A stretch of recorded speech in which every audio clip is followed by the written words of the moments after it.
Grabe mga kakulit at pati nga kayo ay mamamangha rito sa napanood ko na ito na sobrang nagte-trendy ngayon sa TikTok. Hindi ko nga alam kung ano ang tawag dito pero para siyang popcorn at mukhang napakasarap. Ha?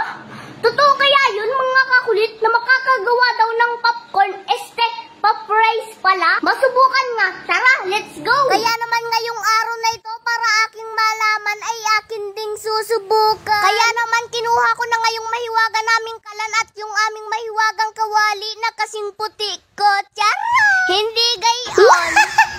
Charot! Ngayon nga pala mga kakulit ay meron na naman akong napanood sa TikTok na sobrang na naman akong napapamangha. Hindi ko nga alam kung totoo nga ba mga kakulit yung napanood ko na yun. Nagamit nga lang itong bigas, itlog at saka mantika ay nakagawa siya ng popcorn. Ha?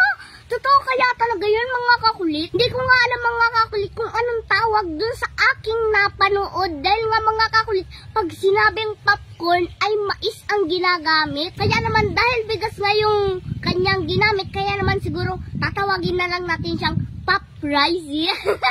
Dahil kapag popcorn ay ang alam ko pag popcorn ay yung mais eh. So ngayon nga pala mga kakulit ay meron ako ditong bigas, itlog at saka mantika at ngayon nga ay susubukan ko kung totoo nga ba talaga yung napanood ko na yun. Na makakagawa nga ba talaga ako ng pop rice. Grabe sobra talaga akong natakam at namangha doon sa napanood ko na yun. Kaya naman ngayon ay gusto ko sang subukan. Kaya naman ano pang hinihintay natin mga kakulit? Tara, let's go! At dahil gusto ko nga malaman kung totoo nga ba talaga yung napanood ko na yun. Kaya naman sinalang ko na itong aming mahiwagang kawali na aking kasing puti. Char! So yan mga kakulit at nailagay ko na nga yung mantika, itlog at bigas at ngayon naman ay hahaluin ko lang siya para malaman ko kung totoo nga ba talaga na magiging pop rice yan. So kaya yun?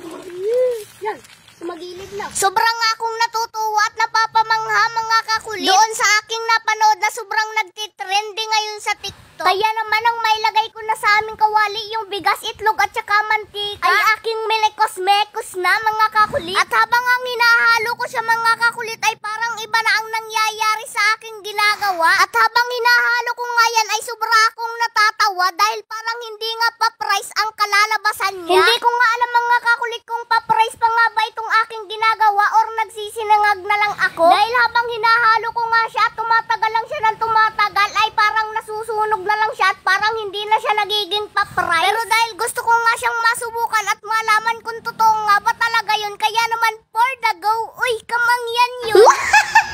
Pero yan mga kakulit at ito na nga yung nangyari sa ginagawa kong pop rice. Hindi ko nga alam mga kakulit kung naging pop rice nga ba talaga siya or naging sinangag. At hanggang sa nasunog na nga lang siya mga kakulit at hindi nga siya naging pop rice talaga. Kaya naman yung napanood ko na yun ay hindi pala talaga totoo yun.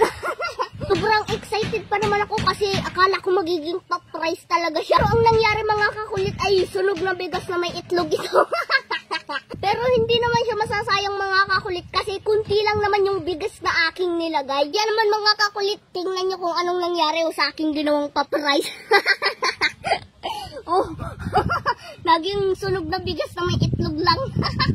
Nanonood ka na naman ata ng kung ano-ano ha, kaya ka masaya.